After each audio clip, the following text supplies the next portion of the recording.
Oh, I got a lot of shit on you.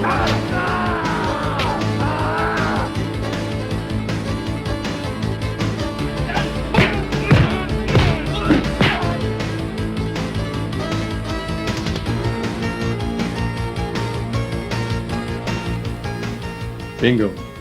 Hi everyone, I'm Mike. And I'm Jay. And we're here with Matt Hannon, star of such films as Samurai Cop. So Matt, how are you doing today? I'm very well, thank you. Thank you for having me.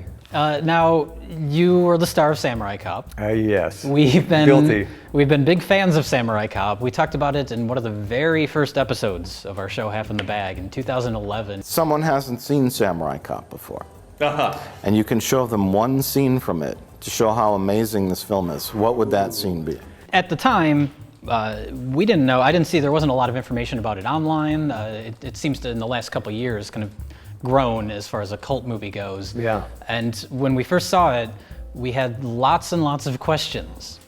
And I think we never thought we would get the answers to them. So this is very exciting that now, hopefully, we can get some closure on Samurai Cop. Absolutely. I hope I could be help you out with some answers. Well, the biggest question, I mean, we'll come back to this, but you had said this to me, that there was a print of Samurai Cop and it was found in a castle. This may be lore, but That's what I had heard myth. too, or I had read Okay. that it was found in a, and then I asked Greg Hatanaka, who owns the rights of the film now, I guess it was found in a vault, a storage facility that stored films.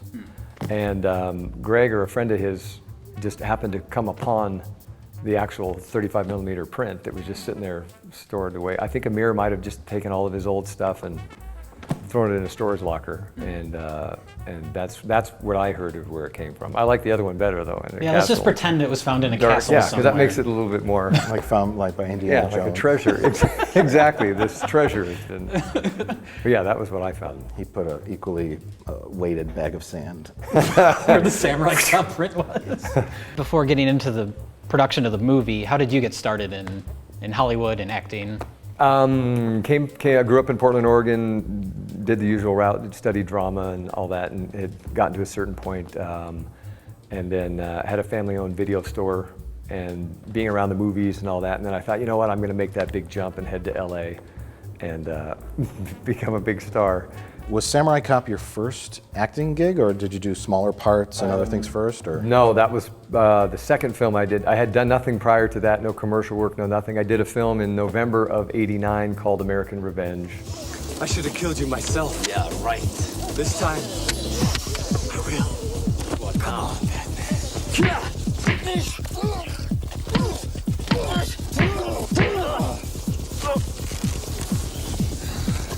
I was some coked up drug dealer named Angelo or something. That was the first one, and then I did Samurai Cop in June of '90. how did you meet Amir, and how did the whole Samurai Cop start? Met Amir through a friend that I had worked with, and he had done a film with Amir previously, a little day work or something like that. And he said he paid him well. He says, so give him a call and see if he can, maybe have something for you. Because he was also trying to build up tape for me too. He said, you need to get some footage, and I think this guy would work out. So I went to his office, met him, and the minute I walked in, he just was like, oh, this is perfect. You're exactly what I'm looking for. So I'm all flattered, like, oh, this is great then. I mean, thinking this is going to be the big break. And then he gave me the script, told me to go home, read it, and then we ended up shooting. I think we started like maybe a week later.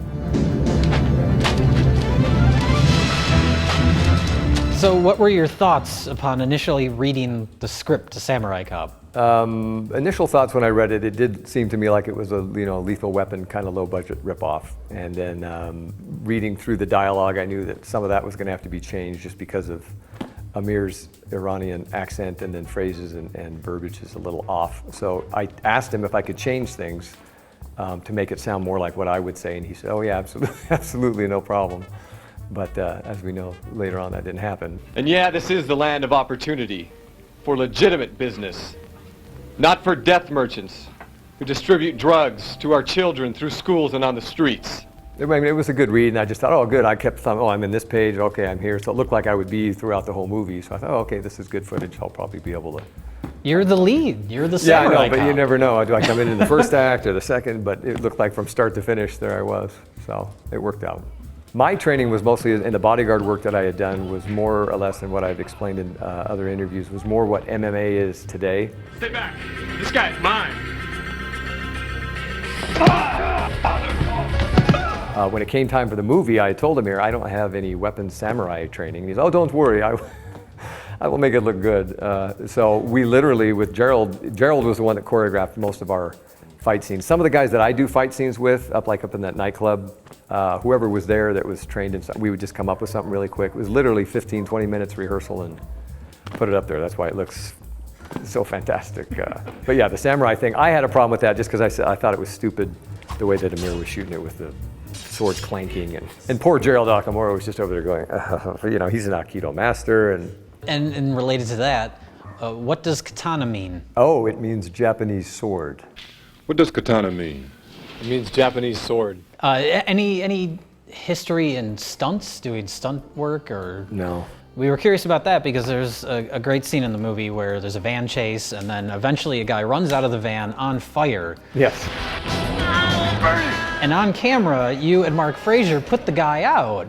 Were you nervous about having that kind of responsibility put on you? Well, again, we had gone into so much guerrilla film making with Amir. That day when he called us to go up, we had no idea that's what we were shooting. So we get there and I see this guy just slathering on all this fire retardant gel all over himself. And Mark and I are going, is he gonna? And Amir's like, he will light himself on fire and then you guys will put him out. And we're like, all right. And I'm looking around for fire department, you know, because we're, like I said, we're in the middle of the wilderness there. And yeah. And so he just goes, there's a fire extinguisher in the car. It was about this big. So within seconds, the guy just poof, lights himself up and Mark and I run out. And because you'll see in the take, I actually cover him with a blanket. And I think he cut it, but when I lift it up, he's still completely on fire. Oh, geez. So we're like going, and we're hitting him again with, and he just acted like it was no big deal. It was just another day that he had. Well, you see him on camera as you're running up to him. He looks around. Oh, yeah, like, I mean, are we again, done with this yet? Yeah, Is someone like, gonna put me out? is that good enough? It was kind of like, wow. Speaking of the car chase, which leads to a guy on fire and people being shot and falling out of cars at very low velocity. Hey man, watch it! Watch it! Oh man! And the sped up footage of cars driving through the desert, which is one of our favorite sequences in the movie. Yes. I have a question which you probably can't answer. The blue van. Mm-hmm. It appears to have like a Hollywood Hills sign on the side, which is a dark mountain with the beams of light coming off, which is usually associated with the Hollywood sign, like the glamour of Hollywood at night. And we have a theory that is Amir's van from Like a production van. production van.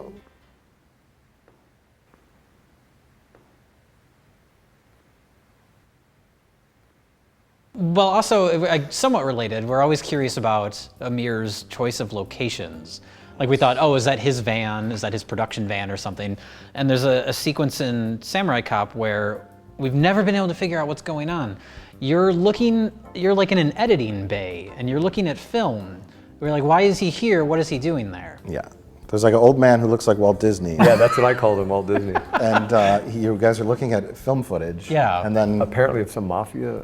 Is that what's supposed to be happening? Well, that's, and I don't remember that being in the script, but that's where actually the facility where Amir developed, because that's a chem machine I think the guy's looking through and editing. yeah. And, but you hear Mark Fraser, who's the voiceover of that old man. Who could shoot this in a mafia boss's house? Oh, He's like, I could tell it was dubbed over. he said something, yeah, like, well, why would you want to look at a mafia boss's, something like that. And so I don't know why, but that was obviously with the wig and the hat. That was post. And if you look on that, you can see on the calendar in that office downstairs with the girl, it does say January 91, because Right. it was.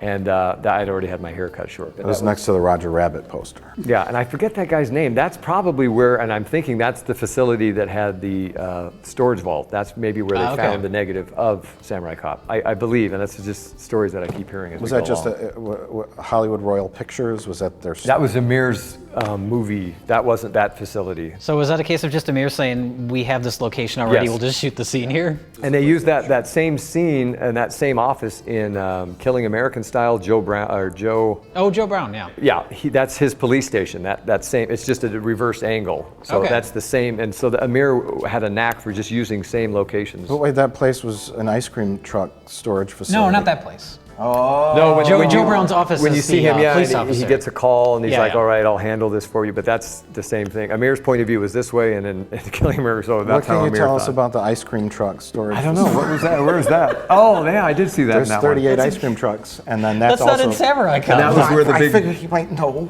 because I did see the movie. That was where the big robbery took place. Yeah, Yeah, this yeah. dumpy. There's a I bag didn't of know cash ice cream in a- companies raked in that kind of dough. They have giant bags of cash in drawers. Yeah. Well, speaking of locations, we've come up with a list. Number one, the house with the pool, which is the very opening scene of Samurai Cop. Yeah, my very first day of filming. That was in San Fernando Valley. The same house where we see the trophies, later with the Kung Fu. Oh, that's the same Yeah, house. Oh, yeah. it's that That's house. his house. Okay. Whose house is it? Some martial art guy that was Okay. famous, and We were I guess he wondering- knew Amir, so we did a lot of shots in that house. We were wondering why the cop, whose house that's supposed to be, why he had all these martial arts things on the There wall. was some Asian actor that's a prominent. I can't remember his name. Because the cop wasn't very good at martial arts. Yeah, I agree with that. He got killed. Yes, yes. He wasn't able to defend himself or his wife. Now, our second favorite Amir film is Hollywood Cop. I'll explain everything later. Right now, let's just get out of here. Not with you. I'd rather die right here than go with you. Which there's a farmhouse and a barn and stables and all that. And are Is you that fam- the same? Isn't that the same location that he did Killing American Style? It looks like. We which was think in- so.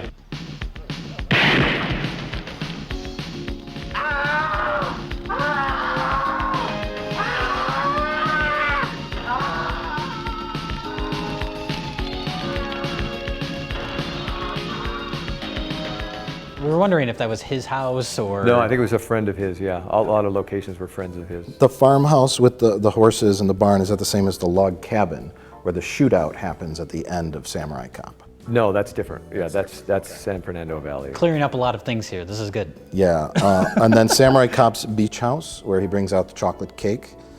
Happy birthday to you. Happy birthday to you. That's the Venice Beach. That's location. the original, the pool location. That's a different. No, that's completely different. That one is. Yeah, sorry. You're confused every day. I'm like, where are we going today? I mean, I had to pull out the map. Well, quest. the amusing part is at the end, they go from what we call Grandma's house. Yeah. Oh yeah. There's a house with a big arcade game in it, and it's That's like Amir's office. that's Amir's Oh. office. They cut from I believe a Samurai Cop moving from one room to the next, and he goes from that room into like this lavish house with the staircase.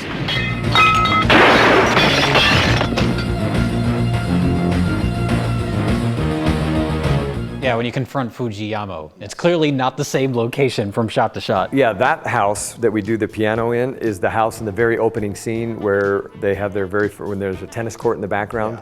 That's that house. Okay. The grandma's house is a house in Venice, a second house. There was two homes in Venice where he jumps through the window. Yeah.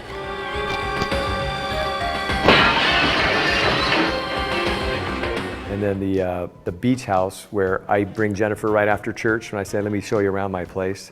That's the beach house. The Jennifer's office of the restaurant is the beach house. Okay. The birthday cake kitchen scene is the beach house. Okay. And our infamous, disgustingly long love scene is the beach house. All right. On a duvet. And whose lion head is that? The lady who owned the house. I kind of vaguely remember where she lives, and I really want to go down there and see if she's still. I don't know. Hopefully it's in storage, but. We are prepared to make an offer on that. No, he did, and that's why I mean either Peter or Amir just really love that lion head. I never thought anything of it until everybody made comments, but they actually framed it. It's so it framed. was- She's the so focus it of was the shot. purposeful, but- and yeah. he must have thought it was cool. But Did you know that Fujiyama is the #1 most wanted criminal on the police list right now? Well, I don't know him well. As far as I know, he's just a businessman. And then I think the biggest location of all is the restaurant with the dance club attached to it. yeah, that was it was a famous club in L.A. called Carlos and Charlie's, and Amir used that also in Killing American Style, where the mob guy, but a different view. And then the nightclub was just the upstairs where I do that little fight scene with the guys. That was a dance nightclub upstairs. Yeah.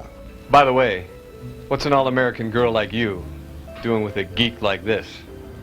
And like I said, 60% of my close-ups, either in a wig or not, were done in Amir's office after, just because he realized I need some more footage. So a lot of my monologues, like I said, when I'm giving my big long speech, was in his office, and it was just And that's why I was so negative, because I'm like, this is ridiculous. Why are we still? Yeah. Why didn't we do it that day? And I don't know why I didn't. I thought we'd come back another day and do it, but it was just he didn't. Maybe he didn't have the money to do it. But Well, same with the waiter too. When you confront the waiter, that's on the way into close-up, that. Yeah, his close-up though looks like the exact same background from your close-up when you're confronting Fujiyama in the restaurant. Yes, but when we initially talked to him and he's like going, woo-hoo-hoo, doing his, that's in the restaurant. And then him and I and Mark were either doing our close-up, like when Mark laughs, Amir would just say, okay, laugh. Mark didn't know why, so that's why he's so funny in the movie, because he just has no reference. It's completely out of context, but yeah.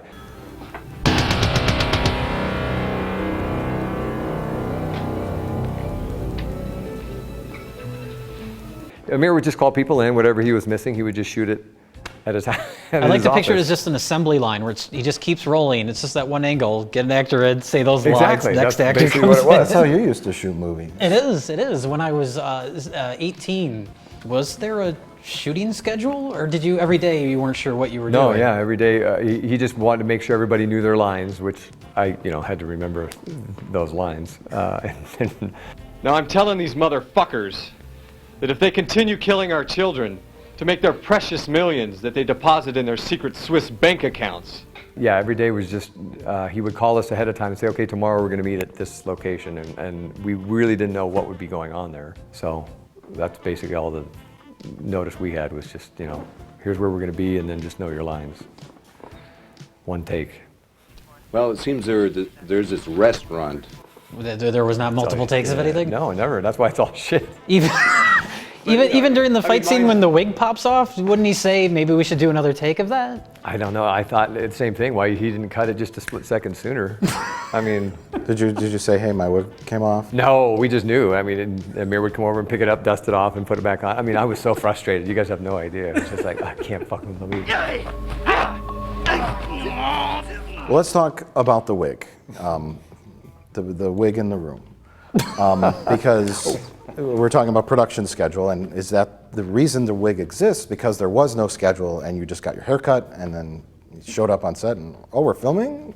Yeah, no, what happened? I kept my hair all the way through the same length, and then we started in June of, like I said, in '90. He said it would take 3 weeks, which was fine. We ended up actually going till August because he would stop, and I think it's because he was running out of money, and then he was trying to develop what film he had, see what he had done or what he needed to do. And then in November, we had done all the pickup shots and did a lot of looping, and he said, okay, we're done. Thank you, Matthew. I'll get you your tape as soon as possible. So then I went back, and my agent said, hey, you should cut your hair off now and try to, because there was a lot of people out there with long hair and body. So I cut it really short, and then 3 months later, he calls like in end of December, hey, I need you to come by the office. And I thought, oh, good, he's gonna give me the tape. I walk in, and he just flips out. What have you done? I said, what do you mean? You fucked up my film. Where's your hair? I go, what are you talking about? We're done. No, I have more to do. I said, you told me you were done. So we literally jumped in his car and went to Hollywood, and he got the wig. And I thought at that time it was just going to be a couple pickup shots, nothing crazy. And from a distance, you wouldn't, it's like this, you can't tell. But it just drew on and on for, another 4 weeks. And close-ups, and that's why you see me, I'm just pissed. Because I tried to be really polite during the initial production and just say, all right, this is stupid, but I'm just gonna keep going along with it. There I was just frustrated because we're doing fight scenes and it's falling off. And like I've said, that's a ton of missed footage to have in the movie. I'm halfway in the movie, I'm wearing a wig. And it's just like. You can't tell it all. Was there only one wig? Because it seems like it changes. It gets bigger and bigger. No, that's it. It was either like my hair here, humidity, it'll either shrink up but there was no hairdresser on set. Amir would try to just brush it or comb it, and he'd smash it on me, and I would just be sitting there like in my one monologue, you just see me dead eyes. I'm just like giving this, I'm telling you motherfuckers, if you don't, then I'm just thinking, I'm gonna do this so horribly so he won't use it. And he used it, so shame on me. You got him! You talk about chickens. Yeah. This chicken, I have a neighbor next door, and she has farm animals. And killing the chicken yourself. And what I did was I jumped the fence and stole one of her chickens and then killed it. Great. Because I really wanted to impress you. And was that an ad lib? Because we just talked about that the other day.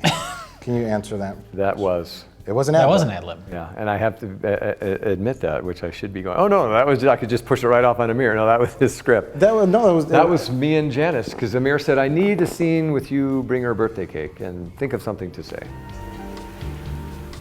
Yeah, that was ad-libbed, and then the over the fence, under the fence was ad-libbed. Okay. Why did you come under? I'm an undercover cop. I was thinking of asking that when we were talking about So whose line was, I'm an undercover cop? Well, that's what because Mark didn't want to climb the fence, and I talk about on the Blu-ray how we ended up at that scene and how it's a little shady at that location. And I said, all right, well, I'll go over and then I'll look back like, where are you? And then you come under, and then I'll go, why'd you come under? And then you say, oh, I'm an undercover cop. That'll be funny. But those are the times where it was just ad-libbed. And yeah, that was a little bit me being a little bit more relaxed, not so rigid like Amir always wanted. Matt be more serious, and you know, and normally with an actor, you don't tell them how to say a line, because I didn't care, because at that point it was like, whatever, how do you want me to say it, like this, like that? But that was kind of where you see more of my personality. Like when I flip the girl's hair in the police station as I'm walking out, I just made that up. It's like stupid. I mean, when I look at it now, but in the context of the movie, I guess it looks like it belonged, but. And the kiss to the police chief. You son of a bitch! Come back here, you motherfucker! Oh, that whole, now that was all scripted, but that Dale Cummings was amazing. His delivery on those lines. I think he added all the motherfuckers. I don't think there was that many.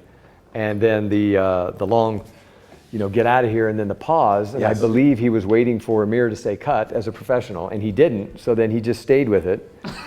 And then he thought maybe this would be a cut. And then he sits there, and then it's like, no, let me close my eyes. Yeah, because we always say that when we're watching the movie. We say, and cut, and it just keeps going. But that added to that magic of this guy maniac. He's laughing, yelling 1 minute. Yeah. But I do think that it was written in the script that Mark goes over and kisses him and we run out. But it's so, that's what I'm talking about. It just makes no sense for the characters to stay on a tone. Yeah. It's like, okay, 1 minute I'm serious. Hey, if you don't want me, I'll get the fuck out of town. And the next minute he's like, watch this. And he comes over and kisses him and runs away like girls. It's like. Well, the scene that kicked it off for us, I think this was on YouTube like 7 years ago. Never heard of the movie, but the clip on YouTube was just called The Horny Nurse. And that is, of course, the best scene in the movie. I think we've said multiple scenes now are the best scenes in the movie. The best sequence. The best sequence. Because I would include Robert Zadar hiding in a laundry cart. Oh, yeah, that whole stretch. But the Horny Nurse scene is, we were watching it, and this going back to Amir's directing and sticking to the script, we were thinking, this has to be improv. Was that all lines that were written down? Have you been circumcised? Yeah, I have. Why? Well, your doctor must have cut a big portion of it off. No, he was a good doctor. Good doctors make mistakes too. That's why they buy insurance. Yeah, and I've talked it. I remember Amir had me come to his office to audition that same girl for that part, and he goes, go in the other room. So we went in the other room, and we're running the lines, and then he says, well, let me see what you have. And she actually came over and grabbed my bingo. And I was like, oh, and I went back to Amir and I said, she's perfect. Hire her.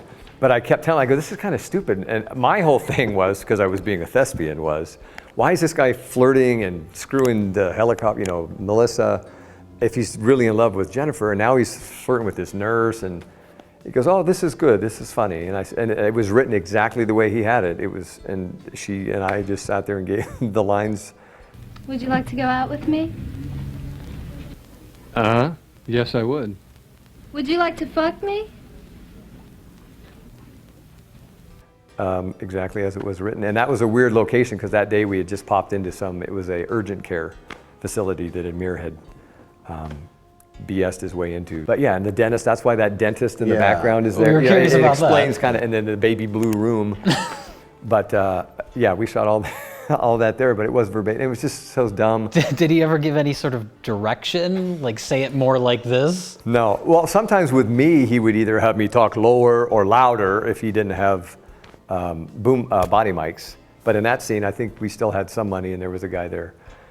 But he just thought it was hilarious. He thought it was funny dialogue. And again, that's the culture, that's what Amir thought American cinema was, that banter. This time he probably cut my dick too, huh? You better come to my house before you report to the captain. For what? Let's use it before you lose it. The guns, the shooting and stuff. So again, we just and Mark's close-ups with the we call it the ode to the R gang with alfalfa, or what's his buckwheat doing the. Yeah. Because Amir we'd be doing a scene, and then he would just go, Mark, come here, stand on this wall, and Peter, close, make a face, react. And so Mark was just so he would just.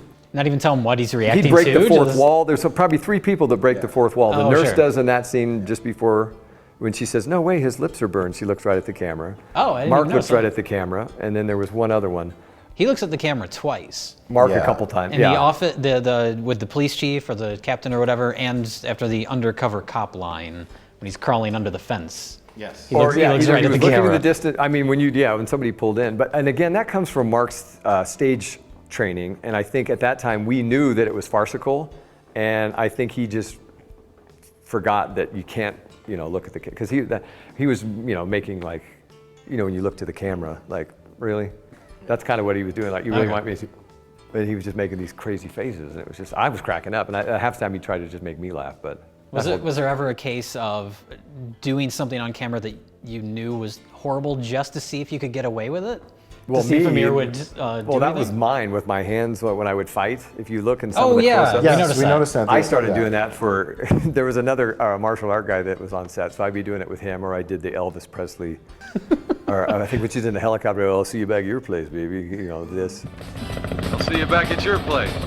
And then the rock and roll, because Gerald would do his kung fu, and Amir would go, Matt, do the same. So I'd go, you got it, and I'd do all this rock, because it was so ridiculous. And again, I'm just thinking, this is never going to be used, but of course.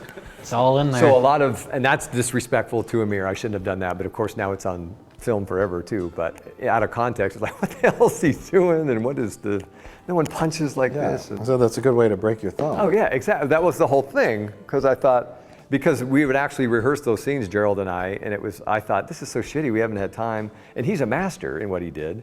And I can fight and do what I need to do quickly, but I'm not going to make it aesthetically beautiful for film. So that's why, that immaturity came in with me. And then just getting more lackadaisical as it went on, we just thought, okay, this is ridiculous, let's just get through it.